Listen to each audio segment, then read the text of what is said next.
Hello दोस्तों, आप सभी का स्वागत है आपके अपने YouTube चैनल डिफेंस लवर पे। आज का हमारा ये स्पेशल वीडियो डेडिकेटेड है Indian air force group X and Y के एस्पिरेंट्स को। आपका जो वैकेंसी का नोटिफिकेशन है वो रिलीज़ हो चुका है और आपके जो रजिस्ट्रेशन है वो स्टार्ट हो जाएंगे 22 जनवरी से। और आपका जो एग्ज़ाम डेट फिक्स किया गया है वो है 18 अप्रैल। 18 अप्रैल से आपके एग्ज़ाम है वो स्टार्ट हो जाएंगे। तो अभी आप लोगों के पास 3 महीने का टाइम है या फिर 90 दिन बचे हुए हैं अपनी प्रिपरेशन को आगे कंटिन्यू करने के लिए या फिर प्रिपरेशन को कंप्लीट करने के लिए।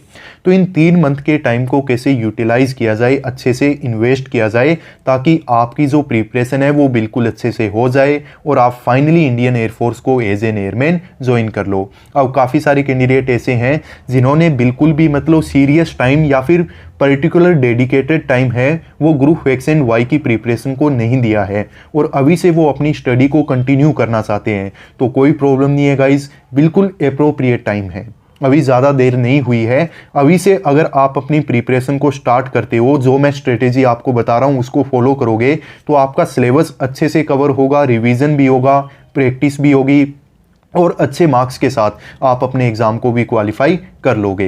एंड इतना मैं आप लोगों से वादा करता हूं कि इस 10 से 15 मिनट की वीडियो को देखने के बाद बिल्कुल भी आपके ये रिग्रेट नहीं रहेगा कि कोई गलत चीज़ पे हमने हमारे टाइम को वेस्ट कर दिया। सो बिना स्किप किए इस वीडियो को देखना, आपको लगेगा कि हाँ कोई अच्छी चीज़ हमने देखी है, कोई अच्छी चीज़ पे हमने टाइम इन्वेस्ट किया है और इसके जो रिटर्न्स हैं वो डेफिनेटली हमें साथ साथ में मिलेंगे। आप जब प्रैक्टिस करोगे तब आपको दिखेंगे, आप जब एग्ज़ाम दोगे तब आपको अपने रिटर्न्स हैं वहाँ पे दिखाई देंगे, ठीक है। और एक फ्लो के साथ कैसे अपने एग्ज़ाम तक मोटिवेटेड रह के स्टडी को कंटिन्यू किया जाए। सो अब चलो इंट्रो को आगे बढ़ाते हैं और हमारा जो मेन कंटेंट है उस पर चलते हैं। तो सबसे पहले देखिए गाइस, आपको इस बचे हुए 90 दिनों के टाइम में 3 काम करने हैं: कवर, रिवीजन, प्रैक्टिस। अब इन तीनों काम को करने के लिए आपके पास है 90 दिन और इसमें से ज़रा सा भी टाइम अगर आपने वेस्ट कर दिया तो आप पे बर्डन बढ़ेगा, आप पे स्ट्रेस आएगा, आपको समझ में ही नहीं आएगा कि क्या किया जाए। बट 3 महीने का टाइम इन तीनों काम को करने के लिए इनफ है। आप बस स्मार्ट और थोड़ा सा हार्ड वर्क कीजिए। अब सबसे पहले बात करते हैं कि कवर क्या करना और कैसे करना। तो देखिए, आप अपने सिलेबस को तो आई होप जानते हो और आपके पास अपना जो एक स्टडी मटेरियल है, एनसीईआरटी बुक और कुछ एक पर्टिकुलर बुक वो भी आपके पास होंगी। तो हर एक टॉपिक को कवर कीजिए, हर एक सब्जेक्ट के, कुछ भी मत छोड़िए, ठीक है। आपको कोई भी स्किप नहीं करना है, टाइम आपके पास बहुत है, 90 दिनों का टाइम बहुत है सिलेबस को कवर करने के लिए, ठीक है।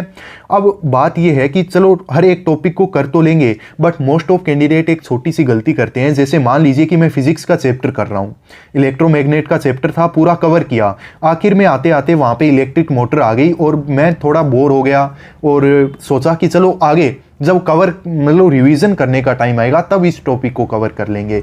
तो ध्यान रखना कि रिवीजन के लिए पर्टिकुलर आपके पास टाइम ही नहीं है। अगर रिवीजन करोगे भी तो भी उस टाइम भी आप इस टॉपिक को कवर नहीं करोगे, ये कहीं पे भी लिखवा के ले लीजिए, ठीक है। तो जो भी टॉपिक करो उसको अच्छे से करो, उस पर टाइम दो, टाइम लगेगा टॉपिक को कवर करने में, अपने डाउट क्लियर करने में, उसमें प्रैक्टिस करने में। बट बोर होके टॉपिक में से कोई भी एक पॉइंट को मिस मत करो, पूरे के पूरे टॉपिक को अच्छे से कवर करो, ठीक है। और सभी सब्जेक्ट को पैरेलली लेके चलो।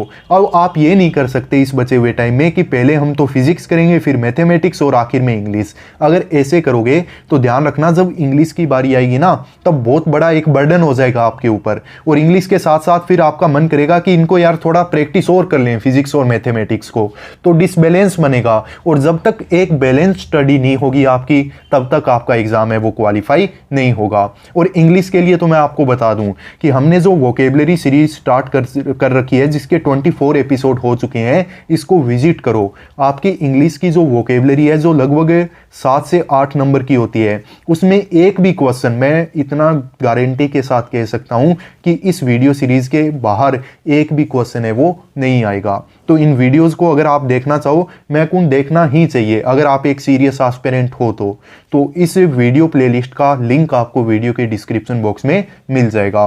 तो टॉपिक को कवर करो, हर एक टॉपिक को कवर करो। आपके माइंड में जो पहले से आपने बना रखा है कि ट्रिगो हमारी तो कमजोर है, ट्रिगो को हम स्किप करेंगे, छोड़ दो उसको। टाइम है आपके पास, अच्छे से उस पर टाइम इन्वेस्ट करो, टाइम लगेगा बट हो जाएगा, ऐसा कुछ नहीं है जो होगा नहीं। अपने डाउट इधर उधर से क्लियर करो, बट हर एक टॉपिक को कवर करो, कुछ भी उसमें से मिस मत करो और सभी सब्जेक्ट को पैरेलली लेके चलो। अब सबसे इंपॉर्टेंट है रिवीजन। अगर टॉपिक कवर भी कर लोगे और उसको रिवाइज नहीं करोगे तो कोई फायदा नहीं है। और ऐसा बिल्कुल मत सोचना कि 50 से 60 दिनों में स्टार्टिंग के हम क्या कर लेते हैं, पूरे का पूरा सिलेबस कवर करेंगे, बाकी बचे हुए 30 दिनों में रिवीजन कर लेंगे, तो बिल्कुल गलत है। रिवीजन करोगे तो नए डाउट भी आएंगे फिर, और काफ़ी चीज़ें भूल भी चुके होंगे, और फिर काफ़ी आपका मतलब माइंड चकराएगा, उस टाइम काफ़ी आप पे स्ट्रेस होगा। तो रिवीजन है वो साथ साथ में कीजिए। जैसे मान लीजिए कि आज हमने कोई टॉपिक कवर किया, जैसे मान लीजिए मैंने कोई भी पर्टिकुलर एक फिजिक्स का चैप्टर कर लिया, ठीक है, तो नेक्स्ट डे जब फिजिक्स की बारी आए तो देखिए गाइस, फिजिक्स को पहले रिवाइज कीजिए कि कल आपने क्या किया था, उसको पहले रिवाइज करो, देन आगे का नया टॉपिक या फिर उस चैप्टर को आगे कंटिन्यू करो। तो पहले ध्यान रखना कि जो भी आप सब्जेक्ट पढ़ना स्टार्ट करो उससे पहले प्रीवियस डे में आपने क्या किया था उसको रिवाइज करो, फिर ही नया पढ़ो। अगर ये करोगे ना कि रिवीजन तो चलो आखिर में करेंगे, मोस्ट ऑफ कैंडिडेट ऐसे ही तो करते हैं। अब स्टडी कर रहे हैं, हम सोचते हैं कि कितनी अच्छे से स्टडी कर रहे हैं, पर फिर भी एग्जाम क्वालिफाई नहीं होता, रिवीजन में कमी है।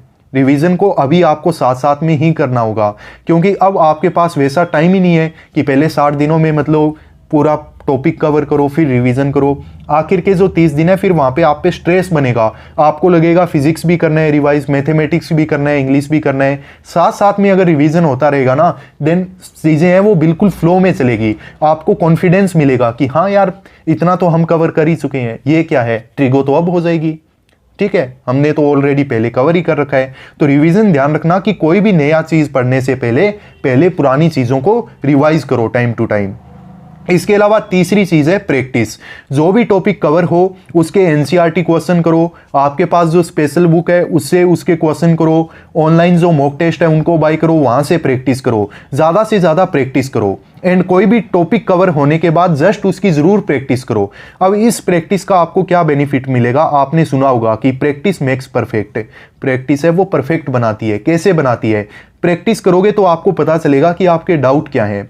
जब तक प्रैक्टिस नहीं करोगे तब तक आपको अपने डाउट के बारे में पता नहीं चलेगा। डाउट को इंप्रूव करो, उस पर वर्क करो कि हाँ अब डाउट को क्लियर किया हमने, और जब डाउट क्लियर होगा तो आप नई चीजें भी सीखोगे। साथ साथ में सारे का सारा काम है वो आपका होता रहेगा। देखो सबसे पहले टॉपिक को कवर करो, अच्छे से करो, कुछ भी उसमें से मिस मत करो। जितना टाइम लग रहा है कोई भी टॉपिक को उतना टाइम दो, आपके पास इनफ टाइम है। अगर 2 दिन लग रहे हैं 2 दिन दो, 3 दिन लग रहे हैं 3 दिन दो, क्या प्रॉब्लम क्या है, 90 दिनों का टाइम है, छोटा सा तो सिलेबस है आपका, ठीक है, कुछ भी स्किप मत कर देना उसमें से। फिर डेली उसको रिवाइज करो, नया पढ़ने से पहले टाइम टू टाइम पुराना आपका जो है वो रिवाइज करते रहो। एंड जैसे ही चैप्टर पूरा हो उसकी प्रैक्टिस करो, उससे रिलेटेड जो क्वेश्चंस हैं उनको कंप्लीट करो, क्योंकि प्रैक्टिस जरूरी है। अगर प्रैक्टिस को मिस करोगे देन काफ़ी प्रॉब्लम होगी। और प्रैक्टिस करने के लिए आप परीक्षा ऐप को डाउनलोड कर सकते हो, जिसका लिंक आपको वीडियो के डिस्क्रिप्शन बॉक्स में प्रोवाइड कर दिया जाएगा। यहाँ पे आप अपने एयरफोर्स के अपकमिंग एग्जाम के लिए full length mock test buy कर सकते हो। ज़्यादा कुछ आपको पे भी नहीं करना पड़ेगा, काफ़ी कम प्राइस पे आप बाय कर सकते हो। आपको पता चल जाएगा कि आपके एग्जाम का पैटर्न क्या है, कैसे कैसे क्वेश्चन आएंगे, एंड आपके कौन कौन से टॉपिक में कौन कौन से डाउट बन रहे हैं। एंड बेस्ट थिंग आप लोगों के लिए ये है कि अगर यहाँ पे आपको 50% का डिस्काउंट चाहिए तो हमारा रेफरल कोड DFLOVE50 जरूर यूज कर लेना।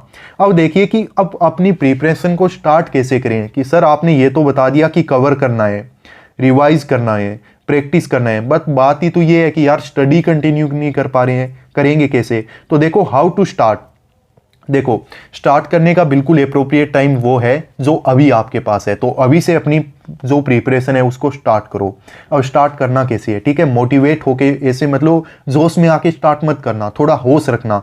अब कैसे कि हो सकता है कि काफ़ी लंबे अरसे बाद आप अपनी प्रिपरेशन को स्टार्ट कर रहे हो, या फिर डेली पढ़ाई तो कर रहे हो बट कोई फिक्स टारगेट नहीं है आपके पास, तो ऐसी पढ़ाई आपके कोई काम की नहीं है, ठीक है। आप इसको आगे कंटिन्यू नहीं कर पाओगे, आपको पता ही नहीं चलेगा कि यार क्या रिवाइज करूं, कौन से टॉपिक को कवर करूं क्या नए करूं, ठीक है।